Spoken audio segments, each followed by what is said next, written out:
જે સમયે જે કામ સારું લાગતું હોય ને એ સમયે એ કામ માણસે કરી લેવું જોઈએ. જે સમયમાં જે કામ શોભે એ કામ કરાય. આપણી આવરદાના 4 વિભાગો પાડ્યા છે. આપણી આવરદા મનુષ્યને કેટલા વર્ષની આવરદા છે? 100 વર્ષની. આ 100 વર્ષની 4 ભાગ પાડ્યા છે. ચાર પ્રકારમાં ડિવાઈડ કર્યા. 25 વર્ષના 4 વિભાગો પાડ્યા. 1 વર્ષથી 25 વર્ષ, 26 થી 50, 51 થી 75, 76 થી 100. હવે સમજો આમાં શું કરવાનું આ 100 વર્ષમાં. જો કે હવે તો આપણા પદાર્થો ખાવા પીવાની રેકી ટેકી ગઈ, ન ખાવાના પદાર્થો ખાવા માંડ્યા એટલે માણસની આવરદા આપોઆપ ઘટી ગઈ. આવરદા ઘટી એટલું નહીં હો, માણસની હાઈટ ઘટી ગઈ છે. હા, આ યાદ રાખજો. આજનું વિજ્ઞાન એમ કહે છે કે આંબલીનું પાણી અને ગરમ મસાલો ભેગો કરીને ખાવ એટલે સીધી જ બ્લડના ઝીંક ઉપર અસર કરે અને માણસની હાઈટ ઘટાડે. તમે પેલાના જુઓ, એને કોઈ દી બર્ગર પીઝા નહોતા ખાતા, એને કોઈ દી મંચુરિયન નહોતા ખાતા, એટલે એને બધાની હાઈટ જુઓ 5 ફૂટથી અપ જ હતી. આ બર્ગર પીઝા અને મંચુરિયન આવી ગયા ને એમાં માણસની હાઈટ ઘટી ગઈ. આ 5 ફૂટનો 5.5 ફૂટનો હતો ત્યાંથી આવી ગયો 4 ફૂટ 4.5 ફૂટે. આ મને એમ થાય છે આ રોજ રોજ આ માણસની હાઈટ ઘટતી જાય છે. આ એક દી બધા ફૂટના થઈ જાવું તો આ ટ્રેક્ટર ને આ મર્સિડીઝ ને આ ઇનોવા હાંકશે કોણ? આ પગ નહીં આંબે કોણ હાંકશે? પછી અપગ નહીં હોય તો એક્ટિવામાં સાઈડના વ્હીલ નખાવા પડશે. ક્યાં જશે? ન ખાવાના પદાર્થો ખાધા. ને પાણીપુરી વાળાની લારીએ જઈને ને શાકભાજી લેવા જઈને એટલે શાકભાજી પછી દેખાય, પેલા ઓલો ભાઈઓ દેખાય, પેલા ઈ દેખાય આપણને. હાલ ને 5 રૂપિયા ખાઈ લઉં પછી શાક લઉં એટલે હરખું ગોતવાની મજા આવે. શાક ઓલું પાણીપુરીનો ટેસ્ટ હોય ને. જીવનમાં સુખી થવું હોય ને તો 3 વાત યાદ રાખજો. જ્યાં ત્યાં ન ખાવું, જ્યારે ત્યારે ન ખાવું અને જેન તે ન ખાવું. પુષ્ટિ સંપ્રદાયમાં શ્રીમદ વલ્લભાચાર્ય મહારાજ કહે છે ભોજનમાં 3 વસ્તુઓની ખાતરી કરવી. પહેલી વાત તો પવિત્ર સ્થાનમાં બનેલું ભોજન ખાવું. બીજી વાત પવિત્ર ભોજન જમવું, સાત્વિક ભોજન જમવું. અને ત્રીજી વાત પવિત્ર માણસના હાથે બનેલું ભોજન જમવું. મને તો બેનોની એ વાતનું હસવું આવે. એ પાણીપુરી ખાઈ લે ને પછી તીખી લાગે ને પછી હું કે હે ભાઈ આ પાણી ક્યાં છે? ઓલો પાણી બતાવે, જો આ ટીપ ભરી. એ નહીં કે મિનરલનું નથી. તે ઓલા એ જો હાથ અડધો અડધો બોલીને દેતો તો મિનરલ હતું. એ ખાતા જાય ને વળી પાછા કહેતા હે ભાઈ બડી બડી મોટી મોટી પૂરી દેના. ઘડી કી હિન્દી પાછી થઈ જાય. મોઢામાં પાણીપુરી નાખે, અડધું પાણી મોઢાની બહાર નીકળે, એમાં તીખું મરચું આવી ગયું હોય તો આંખમાંથી પાણી જાય ને. પણ યોગ્ય સમય થાય તો ભલે પાણીપુરી ખાવ, વાંધો નથી, ઘરે બનાવીને ખાવ, બહાર ખાવ, મને કોઈ વાંધો નહીં, તમારું જીવન છે. પણ યોગ્ય સમય થાય તો પછી પાણીપુરી બંધ કરી દેવી. હા, મોઢામાં દાંત ન રહીને પછી પાણીપુરી ખાવા ન જવાય. અને મોઢામાં દાંત ન હોય ની પાણીપુરી ખાતો એટલે એની સામે કોઈ દી ઊભું ન રહેવું. અનુભવ કરો તો એકવાર. મોઢામાં દાંત ન હોય ને પાણીપુરી ખાવા જાય આમ દબાવો, સીધી પિચકારી માથે. એટલે યથાયોગ્ય સમય પાણીપુરી મૂકી દેવી. પાણીપુરી નહીં સાહેબ, બધી વસ્તુનો યથાયોગ્ય સમય જ એનો ઉપયોગ થાય તો સારી લાગે. 1 વર્ષથી 25 વર્ષ તમારે સરસ્વતી નદીના કિનારે રહેવાનું. 4 નદીઓ બતાવી છે, યાદ રાખજો. 4 અવસ્થા, 4 નદીઓ અને 4 તમારા પ્રકાર બતાવ્યા, 4 પહાડો બતાવ્યા છે. પહેલી વાત, 1 વર્ષથી 25 વર્ષ તમારે સરસ્વતી નદીના કિનારે રહેવાનું. 25 વર્ષ સુધીમાં જેટલું ભણવું હોય એટલું ભણી લેવાય. પછી 50 વર્ષ સુધી ભણવા ન બેહાય. એ તો સરકાર તો ચાલુ કરે, એની બિચારાની ઈચ્છા હતી કે આ જગતનો તમામ જીવાતમાં ભણે એટલે એને ચાલુ કર્યું હતું પ્રૌઢ શિક્ષણ. હવારે દીકરાનો દીકરો ભણવા જાય અને સાંજે દાદા ઉપડે. પછી પાકા ઘડે કોઈ દી કાંઠા ચડે નહીં. ભણવું જ હોય તો લઘુ વયમાં, એટલે નાની ઉંમરમાં ભણી લેવાય. એટલે 7મા ધોરણમાં પ્રાથમિક શાળામાં કવિતા આવતી, વિચાર્યું નહીં લઘુ વયમાં પછી વિદ્યા ભણાથી શું. વિચાર્યું નહીં લઘુ વયમાં પછી વિદ્યા ભણાથી શું. સુકાણા મોલ સૃષ્ટિ તણા પછી વૃષ્ટિ થયાથી શું. યથાયોગ્ય સમયે બધી વસ્તુ કામ આવે. યથાયોગ્ય સમયે જ વસ્તુ કામ આવે. તમે ખેતરમાં દાણા વાવી દો અને વરસાદની રાહ જુઓ અને ખેતરમાં વાવેલા દાણા બધા દાણા ફૂટી જાય અને બળી જાય અને પછી મુશળધાર અનરાધાર વરસાદ થાય. શું કામનો? સુકાણા મોલ સૃષ્ટિ તણા પછી વૃષ્ટિ થયાથી શું. અરે ગજબ હાથે ગુજારી પછી કાશી ગયાથી શું. દુનિયામાં બદનામી પછી નાસી ગયાથી શું. પાપ કરવામાં પાછું વાળું જોયું નહીં અને પછી તમે કહી હાલો હવે કાશી ગંગામાં નાહી આવીએ તો એમ ગંગાજી તમારા પાપ નહીં ધોઈ નાખે. ગજબ હાથે ગુજારી પછી કાશી ગયાથી શું. અને એકવાર દુનિયામાં બદનામી મળે પછી તમે ગમે ત્યાં વયા જાઓ, એ બદનામી પછી જાય નહીં. મળી દુનિયામાં બદનામી પછી નાસી ગયાથી શું મળે સાહેબ? નિવૃત્તિનો માર્ગ બતાવ્યો છે. 1 વર્ષથી 25 વર્ષ સરસ્વતી નદીના કિનારે રહેવાનું, વિદ્યાભ્યાસ મેળવવાનો. 26 વર્ષથી 50 વર્ષ તમારે નર્મદાના કિનારે રહેવાનું. અને નર્મદાનો કિનારો એટલે ભૌતિક સાધનો છે. આ લૌકિક જગતમાં તમામ ભૌતિક સુખોને ભોગવી લ્યો 50 વર્ષ સુધી.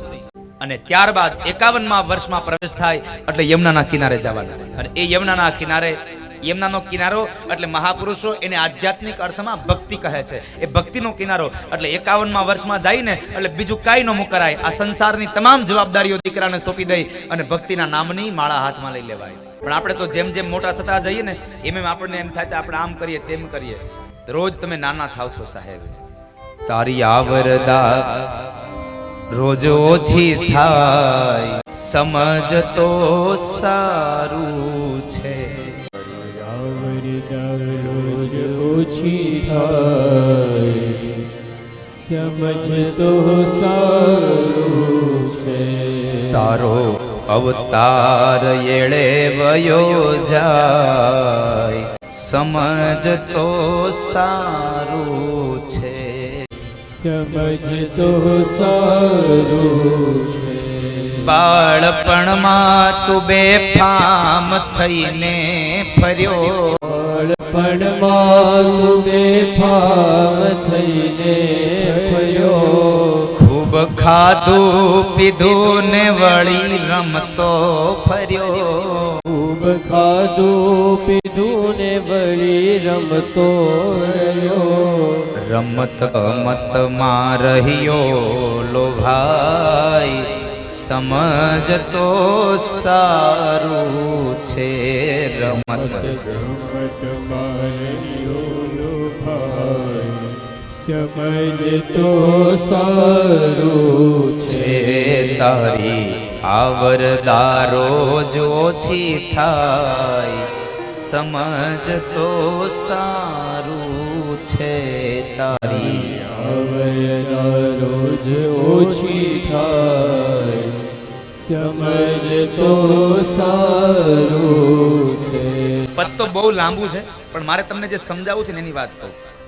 વળ્યો વાંકો ને હાથમાં લીધી લાઠી, વળ્યો વાંકો ને હાથમાં લીધી લાઠી. આવ્યું ઘડપણ ને દશા તારી થઈ છે માઠી. ગઢપણ ને દશા તારી થઈ છે માઠી. તારો ખૂણામાં ખાટલો ઢળાય, સમજ તો સારું છે.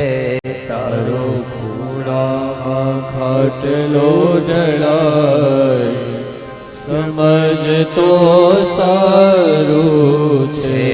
તારો અવતાર એળે વયો જાય, સમજ તો સારું છે.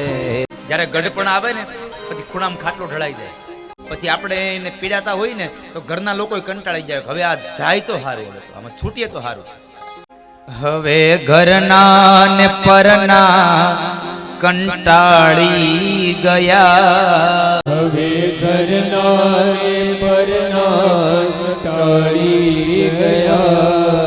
તને વાલા હતા ઈ તો વેરી થયા, તારા પુત્રો પરાયા બની જાય, સમજ તો સારું છે. તારા પુત્રો પરાયા બની જાય, સમજ તો સારું છે. એટલે યોગ્ય સમયે સમજી જવાની જરૂર છે. પછી ખૂણામાં ખાટલો નખાઈ જાય ને એને કોઈ ધ્યાન દે નહીં, અને પછી ભગવાન કહીએ હે ભગવાન હવે મોત આપી દો તો હારું, હવે મોત આપી દો તો હારું. પણ ભગવાન શું કર્યા કર્મો ના લેખા લેવાય, સમજ તો સારું છે. કર્યા કર્મો ના લેખા લેવાય, સમજ તો સારું છે. વાત તમને છેલ્લી કહું છે. ભજનમાં રહો તમે મેલી સાથે, આ બીજી લૌકિક વાસનાઓને છોડી દઈ અને ભગવાનમાં યજનમાં તમે સાત્વિકતાથી રહો. ઈશ્વરનું યજન કરો બા, પરમાત્માના નામનું સ્તવન કરો. ઋષભદેવજી મહારાજે નિવૃત્તિનો માર્ગ બતાવ્યો. 51મા વર્ષમાં પ્રવેશ થાય એટલે ભક્તિનો કિનારો, યમુનાનો કિનારો લેવો અને પછી અંદરથી જ્યારે લાગી આવે કે લાગે છે કે હવે નજીક આવ્યું, ત્યારે સંન્યાસ ભોગવવો સાહેબ. ગંગાના કિનારે જવું, સંન્યાસ ભોગવી લેવો, સંન્યાસ લેવો. આ 4 અવસ્થામાં સરસ્વતી, નર્મદા, યમુના અને ગંગા. પણ અમે તો અહીંયા આટલું કઈ થાકીએ, પણ જેવા બહાર જઈને ત્યાં પાછી ઓલી બગાહુ ચોટી જાય છે, સંસારની વાસનાઓ ચોટી જાય છે. હા, તમને જ્ઞાન લાગે છે, પણ કેટલી ઘડી કથા મંડપમાં બેહો એટલી ઘડી. તમને ક્યારેક ક્યારેક તેમ થઈ જતું છે કે દાદા એ કીધું બરાબર છે, હવે તો આમ જ કરાય. ઘોડ્યું બધું છોકરાઓને હોપી દેવું છે અને આપણે એને લેર ન કરી તંટાણા ખાઈએ ને બાકી મોજ કરીએ. આપણે ક્યાં ક્યાંય કમાવા જાવ, આટલું લાગી જાય. પણ જેવા બહાર જઈને ત્યાં પાછું બધું યાદ આવી જાય. હાલ ઘરે પછી જાવ, પેલા વાડી આટો મારતો જાવ, સીધા વાડી ઉપર. બધાની અંદર જ્ઞાન સમાયેલું છે, પણ આ જ્ઞાનને કોઈ બહાર કાઢતું નથી સાહેબ. જ્ઞાનને કોઈ બહાર નથી કાઢતું. બધાયને સ્મશાન વૈરાગ્ય જેવું છે સાહેબ. આપણે સ્મશાનમાં જઈએ એટલે શું કરીએ? 2-5 ના અહીંયા બેઠા હોય, 2-5 ના અહીંયા બેઠા હોય, 2-5 અહીંયા બેઠા હોય અને ત્યાંથી આપણે વાતો કરતા હોય. હે ને, શું વાતો કરીએ? અરે બિચારો કેટલી મહેનત કરીને કેટલું ભેગું કર્યું, પણ જ્યાં વાપરવાનો સમય આવ્યો ને ત્યાં બિચારો ઈ જ વયો ગયો. શું વાપરે? આ ભેગું કરેલું છોકરા આવે કોણ જાણે ક્યાં વાપરે. આપણું કદાચ આવું થાય તો કઈ ખબર. એને કરતા ઘોડ્યું બધું ને એને છોકરાને હોપી દઈ અને આપણે ભગવાનનું ભજન કરીએ. એટલું વૈરાગ્ય લાગી જાય, આપણને થાય કે આ ઘરે જઈને ત્યાં બાવો નથી જતો હારો, આ ઘર ન છોડી દે તો હારો, ઘર ન છોડી દે. પણ જેવો સ્મશાનમાંથી નીકળે અને ગામના પાદરમાં આવે ને ડંકી નીચે નાઈ લે એટલે બધું વૈરાગ્યનું નંજન ધોવાઈ જાય. ત્યાં હતો એવો ને એવો પાછો બધું વૈરાગ્ય ધોવાઈ ગયું સાહેબ. કઈ કામ ના. સ્મશાન વૈરાગ્ય છે. ભરતે પણ પોતાને ત્યાં રાજગાદી પોતાના ઉત્તરાધિકારીઓને સોંપી દઈ અને યથાયોગ્ય સમયે ગંડકી નદીના કિનારે જઈ પુલ્હાશ્રમની અંદર આશ્રમ બાંધી અને તેઓ રહ્યા છે. અને ત્યાં આગળ એમણે ભગવાનનું યજન કર્યું છે. પણ એક વખતના સમયે બરાબર એ પુલ્હાશ્રમની અંદર જ્યાં ગંડકી નદીમાં સ્નાન કરે છે તો ત્યાં આગળ એમણે એક હરણીનું બચ્ચું જ્યાં તણાતું આવે છે, એ હરણના બચ્ચાને લઈ કિનારે લઈ આવ્યા, પોતાના આશ્રમની અંદર લઈ ગયા છે. આખો દિવસ રટણ લાગતું હરી હરી હરી હરી.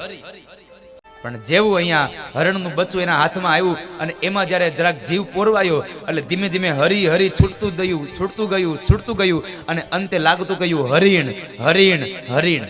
અને શું થયું? આનું એક જ વસ્તુ બની સાહેબ કે જ્યારે હરિણ હરિણ લાગી ગયું ને તો હરણને હરીમાંથી ચિંતન છૂટ્યું અને હરિણ હરિણ લાગ્યું. અને હરિણ હરિણ કરતા કરતા એક દિવસ જ્યારે હરણનું બચ્ચું એને છોડીને વયું ગયું ને તો હરણની અંદર દોડતા ગયા, પાગલ બન્યા અને જંગલોમાં રડતી આંખોમાં હરિણ હરિણ હરિણ કહે છે. હરિણ હરિણ કરતા કરતા પોતાનો દેહ કાળ નજીક આવ્યો, અંતકાળ નજીક આવ્યો. અને જ્યારે મૃત્યુનો સમય આવ્યો ને ત્યારે હરી હરી ન થયું, હરિણ હરિણ થયું. અને હરિણને લઈ અને અંતે મૃત્યુ પામ્યા. એ ભરતજી મહારાજ મર્યા તો ખરા, પણ બીજા જન્મની અંદર એ હરિણ બન્યા છે. કાલંજર પર્વતમાં હરણ બન્યા. વિચાર કરો, એક વખત માત્ર નામ ચૂકી ગયા, એક શબ્દનો ફેર પડી ગયો. હરિ હતું એમાંથી હરિણ થઈ ગયું. શું થયું? બીજા જન્મે હરણનો અવતાર મળ્યો. એક નામ એક શબ્દનો ફેર પડે અને આખો હાથમાંથી મોઢા સુધી આવેલો કોળિયો જૂટવાઈ જાય સાહેબ. તો આપણને તો આ વખતે ભગવાને માણા બનાવ્યા છે, માટે માણા થઈને રહેજો. કોઈ કઈ જિંદગીમાં બીજું કઈ કરો કે ન કરો, પણ જિંદગીમાં કોઈ આપણને કઈ ન જાય એલા ભાઈ માણા થા ને, બસ આટલું જીવન જીવજો. કોઈ કઈ ન જવા જોઈએ માણા થાય. કારણ હું કામ કીધું? એને માણા નહીં લાગતા હોય આપણે? માણસ તો લાગીએ છીએ સાહેબ, પણ માત્ર શરીરથી માણસ લાગીએ છીએ, સ્વભાવથી પશુ બની ગયા છે. અને જો આ જન્મમાં તમે ભૂલ ખાઈ ગયા ને તો આવતો જન્મારો કઈ યોનીમાં જશે કઈ નક્કી નહીં. તમે ખાલી વિચાર તો કરો એટલો કે આ 84 લાખ યોની છે. આ 84 લાખ યોનીમાં એકાદી યોનીમાં આપણો વારો આવશે તો આપણી દશા શું થાય? ગમાણમાં બંધાવાનો વારો આવશે, આ કૂતરા બનીશું, બિલાડા બનીશું, પક્ષીઓમાં વારો આવશે, પશુઓમાં વારો આવશે. શું દશા હશે આપણી? માઠી દશા હશે. માટે માણસ બનજો સાહેબ. એક જગ્યાએ એક પ્રવચન હાલતું હતું, મહાત્માજી પ્રવચન કરતા હતા. એટલે મહાત્માજી પ્રવચન કરતા કરતા એને વાત કરી કે ભાઈ, હે ધર્માત્માઓ, તમે એક વાત યાદ રાખજો કે આ જન્મની અંદર આપણને ભગવાને માણા બનાવ્યા છે ને, તો માણસ તરીકે જીવન જીવજો.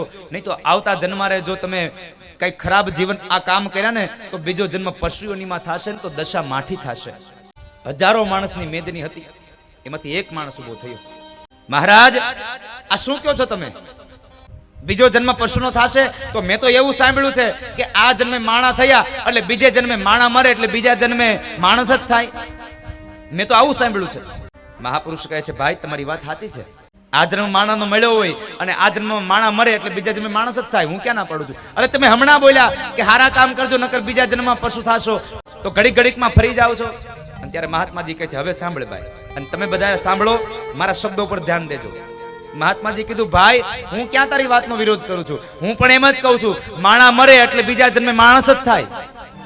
માણસ મરે એટલે બીજા જન્મે માણસ જ થાય. સમજાય છે?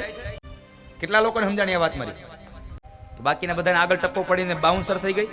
સમજાવું, આ જન્મે માણસ મરે તો બીજા જન્મે માણસ થાય. આ જન્મમાં માણા બનાવ્યો હોય પણ માત્ર શરીરથી હોય, જીવન પશુનો જીવો હોય તો આવતા જન્મે પશુ જ થાય. એમાં કોઈ પણ પ્રકારનો સંદેહ નથી સાહેબ, કોઈ સંશય નથી.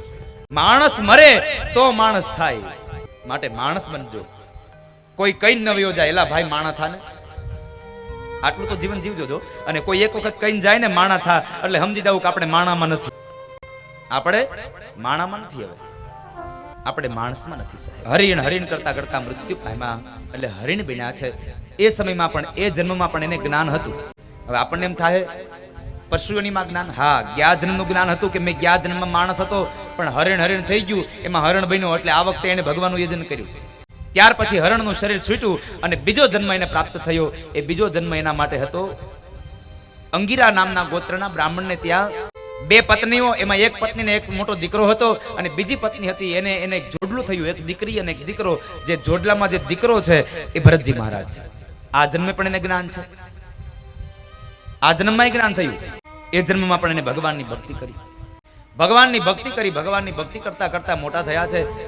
એને જ્યારે યજ્ઞોપવિતના સંસ્કાર દેવાયા ત્યારે ગાયત્રી મંત્ર બોલવાનું કીધું. ભરતજી મહારાજ ગાયત્રી મંત્ર ન બોલ્યા, કારણ બોલું તો પાપ થાય ને, માટે બને ત્યાં સુધી ઓછું બોલવું. બોલવું ખરું પણ ઓછું બોલવું, કારણ કે આપણી કહેવત છે નવ બોલામાં નવ ગુણ, બોલે એના બોર વેચાય. આમાં કરવું હું તો કહે છે જ્યારે સમય આવે ને ત્યારે બોલવું ને એ બરાબર છે, પણ સમય વગરનું બોલ્યા કરવું ને એ ખોટું છે. સમય વગરનું બોલવું નહીં સાહેબ. જીવનમાં જરૂર ન પડે તો મૌન રહેવું. ભલે ગામ કે આ મીંઢો છે કઈ વાંધો નહીં, કેવા વાળાને કેવા દો. કોઈને હારે બોલતોય નથી, ભલે કે વાંધો નહીં કેવા દો. કારણ નકર આ જિંદગી આમનમ વહી જશે સાહેબ. આ જિંદગી આમનમ મેળે વહી જાય ને એના કરતા તો જિંદગી જીવી લેવી સારી સાહેબ. જ્ઞાન મેળવી લેવું. અને એક વાત યાદ રાખજો, જ્ઞાન ગમે ત્યાંથી મળે. જ્ઞાન તો ગમે ત્યાંથી મળે, એમાં કોઈ સંશય નથી. આપણી નજર હોય, હાસ્ય કલાકારો એમ કહે ને કે નજર નાખો ત્યાંથી હાસ્ય મળે, તો મારી વ્યાસપીઠ એમ કહે છે તમે નજર નાખો ત્યાંથી તમને જ્ઞાન મળે. જો તમારી નજર હોય તો સાહેબ, નજર હોવી જોઈએ.